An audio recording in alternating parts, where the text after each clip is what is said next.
ನಾನು ನೋಡಿದ್ದಾಯ್ತು, ನೀನು ತಿಳ್ಕೊಂಡಿದ್ದಾಯ್ತು. ಈಗ ಫೈನಲಿ ಇವನ್ ಬಂದಾಯ್ತು. ನಿಮ್ಗೆ ಇವನ್ ಯಾರು ಅಂತ ಗೊತ್ತಾಗ್ಬೇಕಾ? ನಿಮ್ಗೆ ಇವನ್ ಯಾರು ಅಂತ ಗೊತ್ತಾಗ್ಬೇಕಾದ್ರೆ ನಾನು ಅನ್ನೋದು ಹೋಗಿ ನೀನೇನು ಅಂತ ತಿಳ್ಕೊಂಡ್ಮೇಲೆ ನಿಮ್ಗೆ ಇವನ್ ಯಾರು ಅಂತ ತಿಳಿ.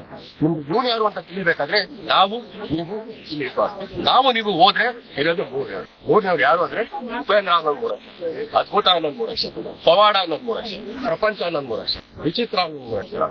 ಉಪೇಂದ್ರ ಸಿನಿಮಾ ನೋಡಕ್ಕೆ ನಾವೆಲ್ಲ ಬರುವ ಪ್ರೇಕ್ಷಕ ಅದು 3 ಅಕ್ಷರ. 3ರಲ್ಲಿರೋ ವಿಶೇಷತೆ ಗೊತ್ತಾಗಬೇಕಾರ ಮಗು ಹುಟ್ಟಬೇಕಾದ್ರೆ 3 ಸತಿ ನಾಮಕರಣ ಮಾಡ್ತಾರೆ, 3 ಸತಿ ಹೇಳ್ತಾರೆ. ಮದುವೆ ಆಗ್ಬೇಕಾದ್ರೆ 3 ಗಂಟೆ ಹಾಕ್ತಾರೆ, ಸತ್ತಾಗ 3 ಇಡೀ ಮಣ್ಣಾಕ್ತಾರೆ. ದೇವಸ್ಥಾನಕ್ಕೆ ಹೋದ್ರೆ 3 ಸತಿ ಗಂಟೆ ಹೊಡಿತಾರೆ. ನೀರಲ್ಲಿ ಮುಳುಗ್ಬೇಕಾದ್ರೂ 3 ಸತಿ ಮುಳುಗ್ತಾರೆ. ನಾಮ ಇಡ್ಬೇಕಾದ್ರೂ 3 ಸತಿ. ಇವತ್ತು ತಾರೀಕು 3 ಬರ್ತಾರೆ. ಗೆಟ್ಟು ಸುದೀಪ್ ಸರ್ ಅವ್ರ ಹೆಸರು 3 ಅಕ್ಷರ ಇದೆ. ವಿಜಯ್ ಸರ್ ಬರ್ತಾರೆ, ವಿಜಯ್ ಸರ್ ಹೆಸರು 3 ಅಕ್ಷರ ಇದೆ.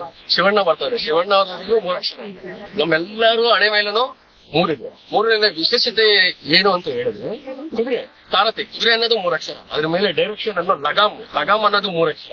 ಅದನ್ನ ಇಟ್ಕೊಂಡು ಸಾರಥಿಯಾಗಿ ಬರ್ತಾ ಇರೋರು ಉಪೇಂದ್ರ ಅನ್ನೋದು 3 ಅಕ್ಷರ. ಇದು ಉಪಿ 3 ಯಾರು